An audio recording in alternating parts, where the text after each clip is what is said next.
Hello दोस्तों, आज हम जानेंगे अलग अलग ब्रह्मांडों में अलग अलग शरीर। हम जानेंगे स्थूल शरीर और सूक्ष्म शरीर क्या है। हर ब्रह्मांड में 84 लाख प्रकार के जीव होते हैं। जितने भी जीव हैं उन सभी के शरीर भी अलग अलग प्रकार के हैं। प्रश्न यह उठता है कि सबसे बेहतरीन शरीर कौन सा है, किस ब्रह्मांड में है। इस सवाल का जवाब इस वक्त शायद किसी के पास नहीं होगा, परंतु बेहद का ज्ञान समझाता है कि जीव, आत्मा यानी जीवात्मा, यह सब समय स्पेस के साथ जुड़े हैं।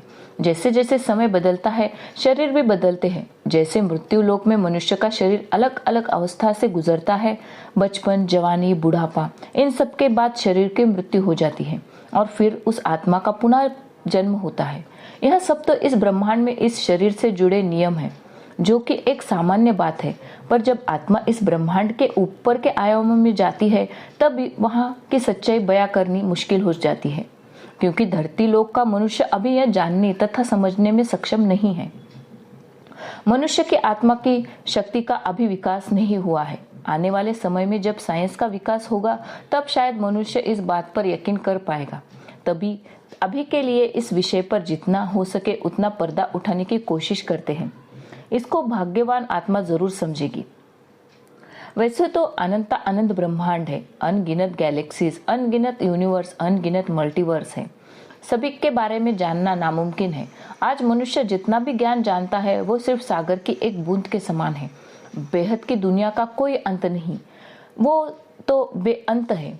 यह अब मानव की बुद्धि से परे है, क्योंकि मनुष्य की बुद्धि, मन, संस्कार सभी कुछ माया से बना है। और बेहद की दुनिया जो कि परम लाइट और परम तत्वों की है, वहां सब माया से परे है। इसीलिए मनुष्य जब तक माया जीत नहीं जाता तब तक यह सब समझना संभव ही नहीं। बेहद के ज्ञान में बाबूजी बताते हैं कि जब आत्मा की पावर बदलती है तब उसका शरीर भी बदलता है और उसकी गति भी बदलती है। इसीलिए हमें जानना होगा कि प्रकाश की गति क्या है और परम गति क्या है। परम गति वो है जो मनुष्य अपनी आत्मा के बल में परमात्मा से प्राप्त करता है। आत्मा जब अपने संकल्पों द्वारा कर्म बंधन खत्म करके शरीर छोड़ने के समय पर संकल्प शक्ति का प्रयोग करती है, तब वो सीधी परम गति प्राप्त करके अपने मूलभूत धाम पर पहुंचती है। वही तो बेहद की दुनिया, बेहद का परम धाम है। सिर्फ अंतिम संकल्प द्वारा हम परम गति को प्राप्त होते हैं, पर इसका अभ्यास पूरे जीवन काल में करना पड़ता है, तभी वह परम गति को प्राप्त कर सकते हैं। इस यात्रा के दौरान आत्मा अलग अलग ब्रह्मांडों में से निकलती है और उस समय के दौरान उसका शरीर भी आत्मा उग्र गति और अधोगति में अपने शरीर को बदलती रहती है। जैसे जैसे माया की दुनिया से परे होती है वैसे वैसे शरीर में आत्मा का प्रकाश बढ़ता चला जाता है। आत्मा जब अलग अलग पीढ़ी में अलग अलग कला की दुनिया में पहुंचती है तब उसका शरीर भी उसी कला की पावर के अनुसार बदलता है। अलग अलग प्रकाश का शरीर, उसमें ज्ञान की अलग अलग मात्रा भी होती है। अगर मनुष्य आत्मा हमारे ब्रह्मांड के शरीर के रहस्य को गहराई से समझे तो उसकी आगे की यात्रा सरल हो जाएगी। आत्मा के अस्तित्व को सभी धर्म मानते हैं। कोई आत्मा कहते हैं, कोई रूह कहते हैं, कोई सोल कहते हैं। विज्ञान मानता है कि आत्मा एक कॉन्शियस एनर्जी है जो कि जागरूक है। मैं एक आत्मा हूँ। शरीर तो आत्मा का कर्म करने का एक साधन मात्र है। बेहद की आत्मा परम प्रकाश से बनी है। आत्मा के प्रकाश की किरणें चारों ओर फैली है, उसे माइल्ड कहते हैं। लाइट के ऊपर हमेशा माइल्ड का सुरक्षा कवच होता है। लाइट की सुरक्षा करती है जिससे आत्मा के अंदर किसी भी प्रकार का कचरा न जाए।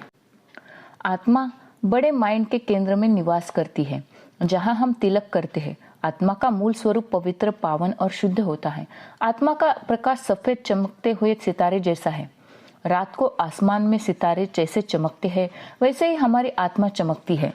शास्त्रों में बताया गया है कि हमारी आत्मा बाल की मोटाई के खरबरे के भाग जैसी छोटी है। आत्मा को स्थूल आंखों से नहीं देखा जा सकता, केवल आत्मा स्वरूप में ही उसे जान सकते हैं, अनुभव कर सकते हैं। आत्मा के अंदर मन के अंदर बुद्धि और बुद्धि के अंदर संस्कार होते हैं। आत्मा मन के द्वारा शरीर को चलाती है। आत्मा निर्प्लेय होती है। अभी ब्रह्मा का दूसरा परार्ध चल रहा है। ब्रह्मा का पहला परार्ध बीत चुका है और आत्मा 198 करोड़ वर्ष से जन्म मृत्यु के चक्कर में चल रही है। इसीलिए मनुष्य की आत्मा के ऊपर कोई जन्मों के कर्मों का आवाहन चढ़ चुका है। मृत्यु के बाद आत्मा के साथ सूक्ष्म और कारण शरीर साथ होता है।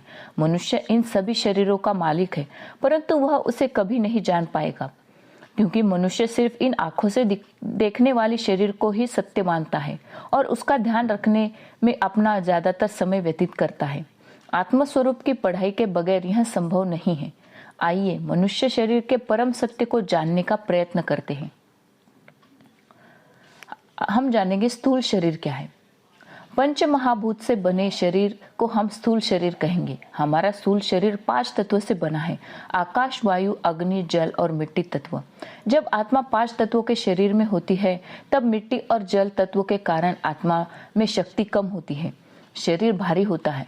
स्थूल शरीर के कारण मनुष्य के मन और बुद्धि स्थूल वस्तु में फंस जाती है और मनुष्य भोग में लिप्त हो जाता है, जिससे आत्मा का ज्ञान छिप जाता है। सूक्ष्म शरीर क्या है? जब आत्मा मृत्यु को प्राप्त होती है तब उसका 5 तत्वों का शरीर 3 तत्वों का हो जाता है। मिट्टी तत्व में मिल जाता है। जल अग्नि में जलकर भाप बन जाती है, अर्थात उसका शरीर आकाश, वायु और अग्नि तत्व का रह जाता है। उसे ही सूक्ष्म शरीर कहते हैं। सूक्ष्म शरीर को स्थूल आंखों से नहीं देखा जा सकता। मृत्यु के बाद सूक्ष्म शरीर में आत्मा की शक्ति बढ़ जाती है, क्योंकि मिट्टी और जल तत्वों का शरीर अब नहीं रहता। जितना कर्मों का बोझ कम होगा उतना ही आत्मा हल्की होगी। तपस्या करने से आत्मा के ऊपर जाने की गति और शक्ति बढ़ जाती है। आत्मा जितना ऊपर जाती है उतना ज्यादा सुख और शांति का अनुभव करती है। सूक्ष्म शरीर में सभी भावनाओं और कर्मों का रिकॉर्ड होता है। सूक्ष्म जगत में सूक्ष्म शरीर से ही यात्रा की जा सकती है। मरने के पश्चात आत्मा के सूक्ष्म शरीर के साथ ही मन, बुद्धि और संस्कार जाता है। ऊपर सूक्ष्म जगत में सूक्ष्म दुनिया है, जहाँ अलग तत्वों की दुनिया है जो इन आंखों से नहीं देखी जा सकती। उसे दिव्य दृष्टि से देखा जा सकता है। प्राचीन समय में ऋषि मुनि अपने संकल्पों से सूक्ष्म शरीर को जहां भी लेकर जाना चाहते थे, अपनी इच्छा से ले जा सकते थे। यहाँ पर हमारा ये वीडियो समाप्त होता है।